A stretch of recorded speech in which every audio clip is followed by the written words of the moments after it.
Morning students राजे अपना chapter 10th चल रहा है सिविक्स का डेमोक्रेसी मीनिंग एंड इंपॉर्टेंस उस दे विच आपां पिछले लैक्चर दे विच मीनिंग डेफिनेशनस इंपॉर्टेंस वगैरह पढ़ के आए हैं तो अज आप पढ़ांगे बेसिक प्रिंसीपल्स ऑफ डेमोक्रेसी लोकतंत्र के मुढ़ले सिद्धांत किहड़े आ किन्ना सिद्धांतां ते डेमोक्रेसी है जिहड़ी ओह स्थित है खड़ी है।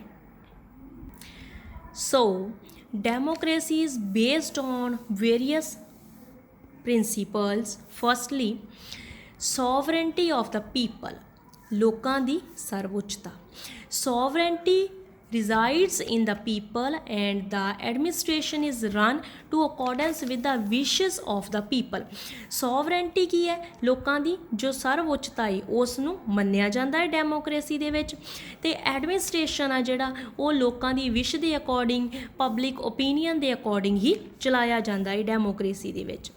ਨੈਕਸਟ ਆ ਜਾਂਦਾ ਹੈ ਆਪਣੇ ਕੋਲ ਰੂਲ ਆਫ ਪੀਪਲ। ਜਿਸ ਤਰ੍ਹਾਂ ਆਪਾਂ ਨੂੰ ਪਤਾ ਹੈ ਆਪਾਂ ਇਬਰਾਹਿਮ ਲਿੰਕਨ ਦੀ ਜੋ ਡੈਫੀਨੇਸ਼ਨ ਆ ਉਹ ਵੀ ਪੜ੍ਹਦੇ ਹਾਂ ਕਿ democracy is the government by the people for the people and of the people. ਤਾਂ ਉਸੇ ਤਰੀਕੇ ਦੇ ਨਾਲ ਰੂਲ ਆਫ ਪੀਪਲ ਕੀ ਹੈ administration is run by the people other directly or indirectly. ਜੋ ਐਡਮਿਨਿਸਟ੍ਰੇਸ਼ਨ ਆ ਉਹ ਲੋਕਾਂ ਦੇ ਦੁਆਰਾ ਚਲਾਇਆ ਜਾਂਦਾ ਹੈ ਬੇਸ਼ੱਕ ਡਾਇਰੈਕਟਲੀ ਹੋਵੇ ਜਾਂ ਇਨਡਾਇਰੈਕਟਲੀ ਹੋਵੇ। ਇਨਡਾਇਰੈਕਟਲੀ ਮਤਲਬ ਵੀ ਰੀਪ੍ਰੈਜ਼ੈਂਟੇਟਿਵਸ ਦੇ ਥਰੂ ਹੋਇਆ ਹੋਵੇ ਜੋ ਐਡਮਿਨਿਸਟ੍ਰੇਸ਼ਨ ਚੱਲੇ ਤਾਂ ਉਹ ਇਨਡਾਇਰੈਕਟਲੀ ਐਡਮਿਨਿਸਟ੍ਰੇਸ਼ਨ ਹੁੰਦਾ ਹੈ। ਤਾਂ ਜੋ ਰੀਪ੍ਰੈਜ਼ੈਂਟੇਟਿਵ ਉਹਨਾਂ ਨੂੰ ਵੀ ਕੌਣ ਚੁਣਦਾ ਹੈ ਪੀਪਲ ਜਨਤਾ ਆਪਾਂ ਚੁਣਦੇ ਹਾਂ। ਨੈਕਸਟ ਆ ਜਾਂਦਾ ਹੈ rulers are elected.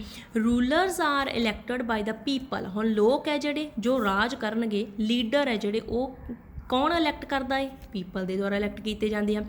Final decision making power must lie with those elected by the people. Final decision ਹੈ ਜਿਹੜਾ ਉਹ ਵੀ ਜਨਤਾ ਦਾ ਹੁੰਦਾ ਹੈ ਕਿ ਕਿਸ ਨੂੰ ਜਿਹੜਾ ਹੈਗਾ ਇਲੈਕਟ ਕੀਤਾ ਜਾਵੇ। ਨੈਕਸਟ ਡੈਮੋਕ੍ਰੇਸੀ ਦਾ ਜੋ ਪ੍ਰਿੰਸੀਪਲ ਹੈ free and fair elections. Free and fair elections democracy ਦੀ ਇੱਕ ਮੇਨ ਫੀਚਰ ਹੈ। Democracy must be based on the free and fair election. The ruling party should have a fair chance of defeat। ਕਹਿੰਦੇ ਵਧੀਆ ਜਿਹੜੇ ਹੈਗੇ ਆ ਖੁੱਲ੍ਹੇ ਅਤੇ ਜੋ ਵਧੀਆ ਤਰੀਕੇ ਦੇ ਨਾਲ ਇਮਾਨਦਾਰੀ ਦੇ ਨਾਲ ਇਲੈਕਸ਼ਨ ਹੈਲਡ ਹੁੰਦੇ ਆ ਡੈਮੋਕ੍ਰੇਸੀ ਦੇ ਵਿੱਚ। ਅਤੇ ਰੂਲਿੰਗ ਪਾਰਟੀ ਹੈ ਜਿਹੜੀ should have a fair chance of defeat. ਅਤੇ ਜੋ ਵੀ ਜੇਕਰ ਜਿੱਤਦਾ ਹੈ ਉਹ ਵੀ ਸਭ ਦੇ ਸਾਹਮਣੇ ਹੀ ਜਿੱਤਦਾ ਹੈ ਅਤੇ ਜੇ ਹਾਰਦਾ ਹੈ ਤਾਂ ਉਹ ਵੀ ਸਭ ਦੇ ਸਾਹਮਣੇ ਹਾਰਦਾ ਹੈ। ਇਹਦੇ ਵਿੱਚ ਕੋਈ ਵੀ ਜੋ ਚੀਟ ਵਾਲਾ ਜਿਹੜਾ ਹੈਗਾ ਇਹ ਕੰਮ ਨਹੀਂ ਹੁੰਦਾ। ਇਲੈਕਸ਼ਨ ਦੇ ਥਰੂ ਹੀ ਗਵਰਨਮੈਂਟ ਬਣਾਈ ਜਾਂਦੀ ਹੈ। ਨੈਕਸਟ ਆ ਗਿਆ ਅਡਲਟ ਫਰੈਂਚਾਈਜ਼ ਬਾਲਗ ਮਤ ਅਧਿਕਾਰ। ਇਹ ਡੈਮੋਕ੍ਰੇਸੀ ਦਾ ਇੱਕ ਮੁੱਖ ਅਧਿਕਾਰ ਹੈਗਾ ਹੈ। In a democracy each adult citizen must have one vote and each vote must have one value. Adult franchise ਕੀ ਹੈ ਕਿ ਜਦੋਂ ਵੀ ਕੋਈ ਲੜਕਾ ਜਾਂ ਲੜਕੀ 18 ਸਾਲ ਦੀ ਏਜ ਦਾ ਹੋ ਜਾਂਦਾ ਤਾਂ ਉਸਨੂੰ ਵੋਟ ਦਾ ਅਧਿਕਾਰ ਦਿੱਤਾ ਜਾਂਦਾ ਹੈ without any discrimination of race caste class sex etcetera. ਕਿਸੇ ਵੀ ਤਰ੍ਹਾਂ ਦੇ ਡਿਸਕ੍ਰਿਮੀਨੇਸ਼ਨ ਤੋਂ ਬਿਨਾਂ ਉਹਨੂੰ ਵੋਟ ਦਾ ਅਧਿਕਾਰ ਹੈ ਜਿਹੜਾ ਦਿੱਤਾ ਜਾਂਦਾ ਹੈ ਅਤੇ ਹਰੇਕ ਵੋਟ ਦੀ ਵੈਲਿਊ ਹੈ ਜਿਹੜੀ ਸੇਮ ਹੁੰਦੀ ਆ। Each vote must have one value. ਹਰੇਕ ਵੋਟ ਵਾਸਤੇ ਇੱਕ ਵੈਲਿਊ ਪਾਈ ਜਾਂਦੀ ਹੈ। ਨੈਕਸਟ ਆ ਗਿਆ ਇੰਟਰਸਟ ਆਫ ਦਾ ਪੀਪਲ।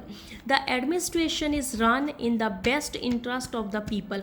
ਲੋਕਾਂ ਦਾ ਡੈਮੋਕ੍ਰੇਸੀ ਦੇ ਵਿੱਚ ਬਹੁਤ ਇੰਟਰਸਟ ਹੁੰਦਾ ਹੈ ਐਡਮਿਨਿਸਟ੍ਰੇਸ਼ਨ ਦੇ ਵਿੱਚ ਇੰਟਰਸਟ ਹੁੰਦਾ ਹੈ ਤਾਂ ਉਹਨਾਂ ਦੇ ਇੰਟਰਸਟ ਦੇ ਅਕੋਰਡਿੰਗ ਹੀ ਸਾਰਾ ਐਡਮਿਨਿਸਟ੍ਰੇਸ਼ਨ ਹੈ ਜਿਹੜਾ ਉਹ ਚਲਾਇਆ ਜਾਂਦਾ ਹੈ। ਨੈਕਸਟ ਆ ਗਿਆ ਆਪਣਾ ਰੂਲ ਆਫ ਲਾਅ ਕਾਨੂੰਨ ਦਾ ਰਾਜ। ਡੈਮੋਕ੍ਰੇਸੀ ਹੈ ਜਿਹੜੀ is based on the rule of law ਕਾਨੂੰਨ ਦੇ ਉੱਤੇ ਹੀ ਆਧਾਰਿਤ ਹੈ। everyone look equal in the eyes of law। ਹੁਣ ਹਰੇਕ ਬੰਦੇ ਨੂੰ ਜਿਹੜਾ ਹੈਗਾ ਇਹ ਕਾਨੂੰਨ ਦੀਆਂ ਨਜ਼ਰਾਂ ਦੇ ਵਿੱਚ ਸਮਾਨ ਹੁੰਦਾ ਹੈ। ਕੋਈ ਰਾਜਾ ਹੈ ਕੋਈ ਭਿਖਾਰੀ ਆ ਕਿਸੇ ਨੂੰ ਵੀ ਕੋਈ ਵੀ ਲਾਅ ਤੋਂ ਅਬਵ ਨਹੀਂ ਹੈਗਾ। ਸਾਰੇ ਹੀ ਕਾਨੂੰਨ ਦੀਆਂ ਨਜ਼ਰਾਂ ਦੇ ਵਿੱਚ ਇੱਕ ਸਮਾਨ ਹੈਗੇ ਆ। And law is supreme. Law ਹੈ ਜਿਹੜਾ ਉਹ ਸੁਪਰੀਮ ਹੈ। Nobody is above the law.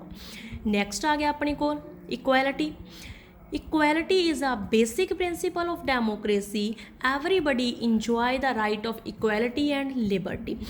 Democracy ਦੇ ਵਿੱਚ ਡੈਮੋਕ੍ਰੇਸੀ ਦਾ ਪਿੱਲਰ ਮੰਨਿਆ ਜਾਂਦਾ ਹੈ ਇਕੁਐਲਿਟੀ ਨੂੰ, ਕਿ ਇਸ ਦੇ ਵਿੱਚ ਸਾਰੇ ਲੋਕ ਇੱਕ ਸਮਾਨ ਹਨ, ਸਾਰੇ ਲੋਕਾਂ ਨੂੰ ਇਕੁਐਲਿਟੀ ਦਿੱਤੀ ਜਾਂਦੀ ਹੈ। ਇਹ ਬੇਸਿਕ ਪ੍ਰਿੰਸੀਪਲ ਹੈ ਡੈਮੋਕ੍ਰੇਸੀ ਦਾ। ਹਰੇਕ ਬੰਦਾ ਆਪਦੇ ਰਾਈਟਸ ਨੇ ਜਿਹੜੇ ਇਕੁਐਲਿਟੀ ਦਾ ਰਾਈਟ, ਲਿਬਰਟੀ ਦਾ ਰਾਈਟ ਹੈ ਜਾਂ ਬਾਕੀ ਸਾਰੇ ਰਾਈਟ ਹੈ ਉਹਨਾਂ ਨੂੰ ਇੰਜੋਏ ਕਰ ਸਕਦਾ ਹੈ।